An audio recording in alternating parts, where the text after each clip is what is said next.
எதுக்கு இப்ப இப்படி கத்தின்னு இருக்கிற? பின்ன இருக்காதா 1000 ரூபாய் தருவாங்கன்னு பார்த்தா 1000 ரூபாய் கொடுத்து தரலடி, பருப்பு தரல, ஒண்ணும் தரல.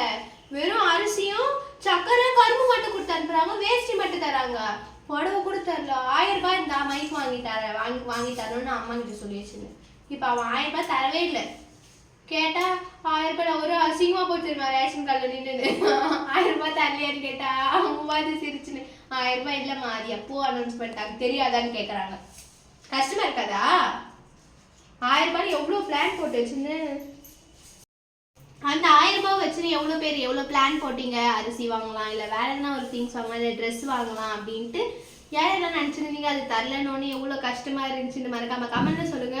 எனக்கு ஆனால் ப்ராமிஸா ரொம்ப வருத்தமா போச்சு. எவ்வளோ கஷ்டப்பட்டது. 1000 ரூபாய் வரும், இன்னும் கொஞ்சம் காசு போட்டு கூட மைக் வாங்கிடலாம், நான் அழகாக இங்கே வச்சு பேசலான்னு பார்த்தா 1000 ரூபாய் தரலன்ட்டான்.